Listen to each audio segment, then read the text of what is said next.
Hi! Hi! 10 things that people don't know about me. Number 1. Fear of being in a water.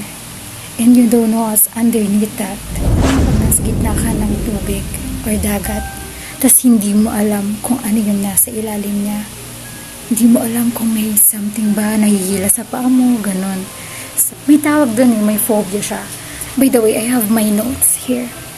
And number 2, kayang magsulat sa kaliwa and then sa kanan. So, yeah, I can write using my left hand and then my right hand. So, brief lang. Naalala ko siya nung high school ako. So, noong una parang hindi naman big deal sa akin na parang, or hindi naman actually talaga big deal. Nagpapasulat yung teacher namin. And then, pag nautusan akong magsulat sa board, tinry ko mag-left kasi left-handed kasi ako. Left-hand ako magsulat pagka pen. Pero, pagka whiteboard, parang nahihirapan ako pag sa board na. Tapos tinry ko yung right kasi parang nangangawit talaga yung yung left ko pag nagsusulat ako sa whiteboard. And then sabi ko, parang okay naman sa right. E di tinry ko. E di parang yun, tuloy-tuloy na. Tuloy-tuloy naman ang sulat ko ng right, sa right hand. Wala, normal lang sa akin na kaya ko magsulat sa right and then sa left. Yun. Ano number na ba? 3. I love to draw. Drawing dyan. So, arts. Nung high school, diba may exam tayo na tinitake na malalaman mo kung anong mas bagay sa'yo na kunin na course sa college, kung ano yung magiging resulta ng exam na yon. And then, yun, since gusto ko yung mga video editing, gusto ko yung mga drawing, yung mga linya-linya, kahit ano basta mga arts, ganyan, painting, sakto, arts yung naging result ng exam ko.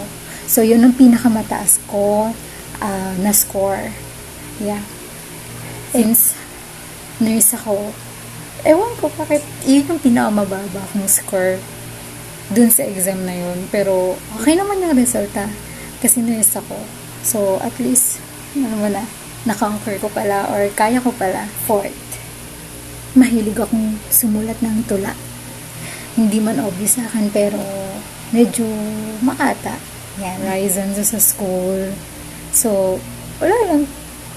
Pagka pwede kang magpasa ng tula mo para ma-post ka, ma-print dun sa Horizon. Pero, ewan ko ba, gusto kong sumulat ng tula, pero nahihiya akong magpasa. Basta mahilig akong gumawa ng tula or sumulat ng tula. May crush ako. Sinusulatan ko ng tula, may problema. So, dinadaan ko lahat sa tula. So, hindi ako masyadong makwento. More on, sinusulat ko lang talaga sa tula. Speaking of tula, siguro dedicated ko syempre, sa fiancé ko. Pero hindi ko binibigay yung mga tula. Collections ko. Sulat-sulat lang ng tula. Siguro, separate video natin. Ipapakita ko yung mga tula ko. And then, ako mismo magtutula. Pero syempre, sa dami nun, babasahin ko na lang. With emotions naman. With emotions. Yan. Then, reveal natin kung para kanino yun. Yan. Ako, baka... Basta. Ayun. Siguro sa separate video natin, itula ko na lang sa inyo or pakita ko sa inyo yung mga nagawa kong tula since high school. Ayun. At the back of the notes ko lang siya sinusulat. So, yung iba, siguro, yung iba nawala na. Kasi sa likod ng notebook lang sinusulat. Ganun.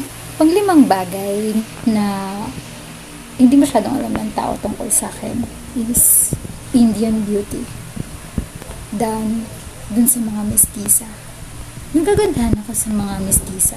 Pero, prefer ko ang Indian beauty. Ewan ko ba, bakit parang mas okay para sa akin ang Indian beauty. Humahanga ka sa ganda ng tao. Pang-6 is I love notebooks. I love collecting tickler, yung mga maliliit na notebooks, yan, organizers, notebooks, any form ng notebooks or man tawag doon, basta dahil siguro mahilig akong magsulat. Pang 7, mahilig ako sa scrapbooks. So, meron akong ginagawa siguro ilang taon na siya. So, ayun, scrapbook namin ng fiancé ko simula nung naging kami. So, 11 years na kami. So, 11 years na rin pala yung scrapbook na yun. So, from the time na naging kami, lahat ng naging sulat niya, binigay niya, kahit maliliit na bagay, dinidikit ko doon. Kahit yung flower, yung natuyo, yung petals, ganun. Doon, dinikit ko siya doon. Gagawa na lang ako ng separate video. Papakita ko sa inyo yung laman nun.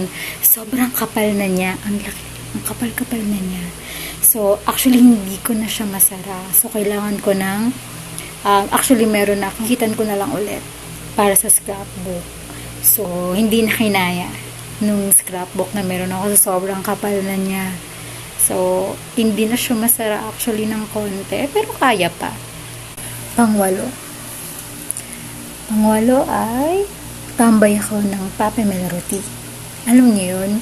Yung store dun sa Mega Mall, SM Mega Mall. I don't know kung building A or B ba yun. Hindi ko na maalala kung anong floor din. Basta Pape Melroti. Minsan pag hindi ko alam, nagtatanong na lang ako. Hindi ko masyadong maalala eh. Hindi ako masyadong, alam mo kahit araw-arawin ko yung sa Mega Mall ako, hindi ko siya makabisado. Pero basta, yun. Tambay ako ng Pape Melroti. Gawa na ang cute. Ang cute ng mga nandun, yung pang scrapbook niya, kahit yung mga pang post sa wall, or anything na nandun, ang cute niya. Pang 9. Ang pang 9 is, mahilig ako sa post-it. Yung post-it, hindi siya literal yung post-it na pag tinanggal mo, tas may pandikit dun sa taas. Kahit anong form na pwede mong idikit sa wall na papel, tas pwede mo siyang sulatan. Ewan ko bakit mahilig ako sa ganun. Naalala ko dati, nung bata-bata ako, nung may sakit yung mama ko dati.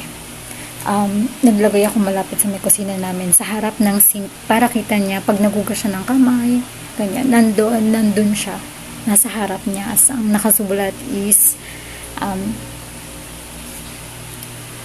ano yan? Hindi ko maalala yung exact word. Basta yung thought niya is, ang pagkakasakit ay nakakapangit. So, para hindi i-skip ng mama ko yung gamot niya before na parang, alam mo yun, just a reminder lang, ganon, na bawal magkasakit. May mga post-it din ako sa kwarto ko na may mga quotes, nakakalimot ka, tas verse, ma-enlighten ka. And lastly, pang 10 is, I love dark chocolates. So, hindi naman ako maki-sweets. Hindi ako kumakain ng mga, alam mo yung mga sugary, anything na may sugar.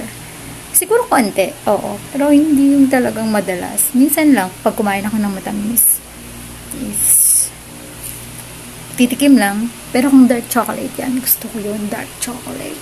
I love dark chocolate. So, yeah. That's it.